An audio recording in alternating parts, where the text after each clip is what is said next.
Finally, any news in regards to Matchroom USA? What can the fight fans expect in 2019? Well, now it's all about planning the schedule. We've got Kansas next week, which is going to be fun. It's going to be wild. Then we've got Canelo's boxing fielding on December the 15th, and that's the zone done for the year in the States. And now it's all about building January, February, March. More middleweight world championship fights, more light heavyweight champions coming with us, a lot of heavyweight signing with us as well. Probably be announcing 2 or 3 signings in the next couple of weeks as well. Just building the schedule for 2019. The game's changed a bit in that obviously the subscriber numbers are going to jump through the roof in December for Canelo.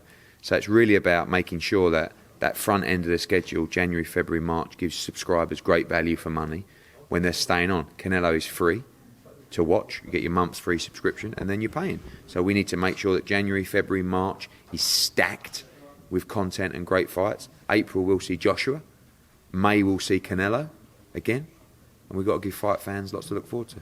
Just one final thing. I was just talking to Paulie Malignaggi and I was asking him about Brook Khan, and he goes, he doesn't believe that fight's going to happen. As great a promoter you are, is his words, he doesn't see that fight happening, just because from what he says is that there seems to be excuse after excuse from Amir. What do you make in regards to that? Do you think that it is getting prolonged to a point where it may not happen? We've seen it with Hatton and Witter, where all these years later people are regretting that fight didn't happen. This is much bigger than that. You know, I mean, they've always likened this to Hatton Witter. Witter was never a draw. Yeah. This is a big fight, and I would kick myself if it didn't happen. But as I've said to Kell, it's not about my loyalty to Kell or to Amir. Kell is going to have to accept things in this fight that either he doesn't want to, or maybe he shouldn't. Okay. But to get the fight, he's going to have to accept things he don't want. He's already accepted 147. He didn't want to accept that.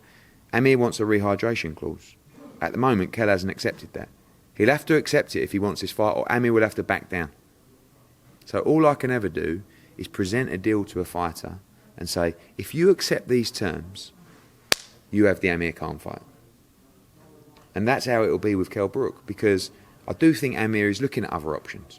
Kell is looking at one option, right?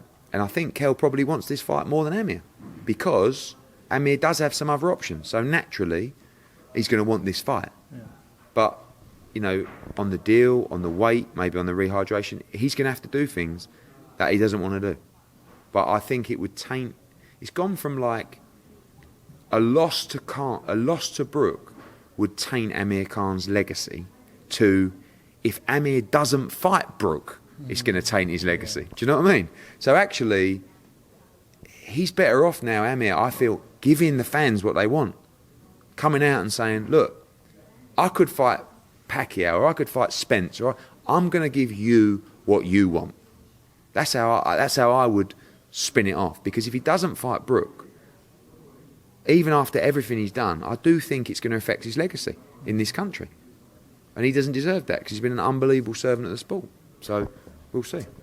Can I ask you, do you have any favouritism towards Kell, because you've had him for a long time? Obviously, I represent both fighters. Yeah. I've been with Kell for 7 years, right? We've had ups and downs. He's been a nightmare to deal with. A nightmare.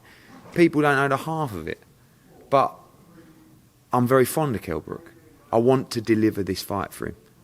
I've started working with Amir recently. We've got a good relationship. Everything's been perfect.